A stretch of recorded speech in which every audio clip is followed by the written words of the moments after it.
The Unity Chamber pulsed with tension as representatives of countless civilizations gathered beneath the luminous spires of the Celestial Concord Station. It was the first full assembly of the Galactic Accord since the end of the Orion Rift Wars.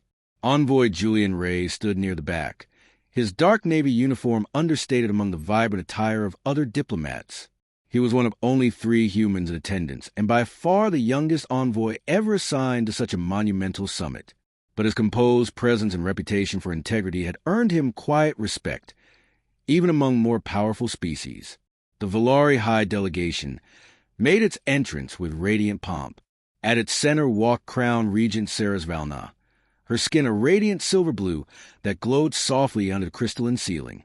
Her hair sparkled like woven stardust, and her eyes, twin pools of violet starlight, scanned the chamber with the careful precision of someone used to measuring destinies.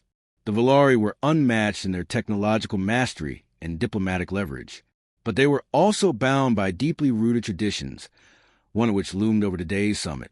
The Crown Regent must select a partner from among the assembled, declared Archminister Varn, his voice booming from the podium.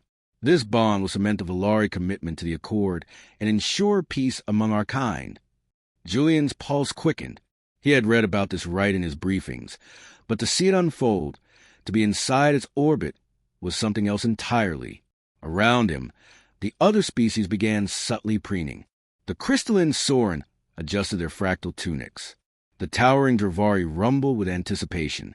Even the coldly logical Aurelian networks shimmered their circuits in synchronized waves, a clear signal of intent. Julian instinctively edged toward a support pillar, trying to fade into the shadows.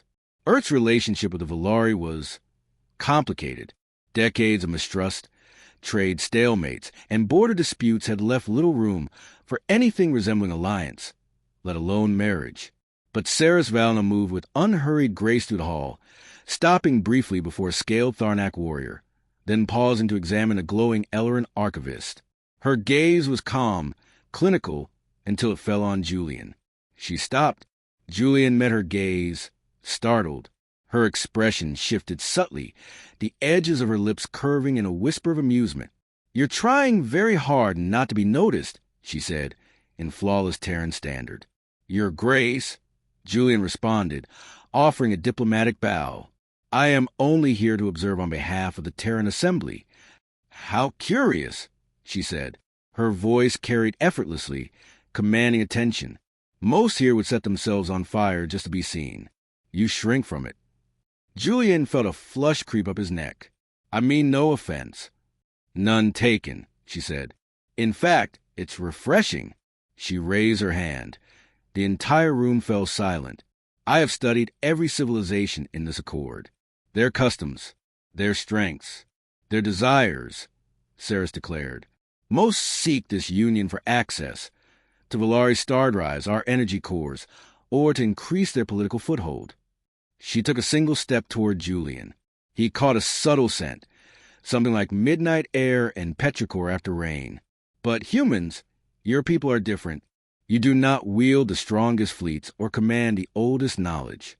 You are not born of flame, nor starlight, nor stone. And yet you survive. You endure. You adapt." Julian opened his mouth, but she continued. "Your ships are cobbled together with passion and desperation. You colonize hostile moons with sweat and sacrifice. When the silicate race attacked the Concord's outer rim, it was humans who responded first, not for reward, but because someone needed help." Julian thought of Captain Imani Trask, the freighter pilot who had risked her life to pull a stranded Valari crew from the gravity well of a dying star, refusing payment, simply saying, "We help because we can." Saras turned her attention to the rest of the hall. "I have watched humanity long enough to see the truth. They do not conquer. They connect. They lift others with them. Their strength lies not in force, but in choice, in compassion." Silence. "Therefore," she said, extending her hand, "I choose Envoy Julian Ray of Earth as my consort. Will you accept this bond?" Gasps rippled across the hall. Angry murmurs. Confusion. A few species whispered objections.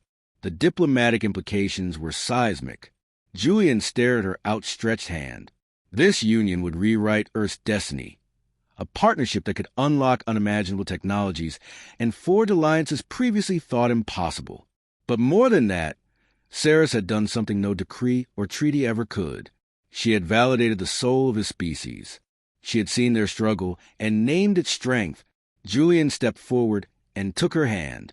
"With honor," he said. "I accept."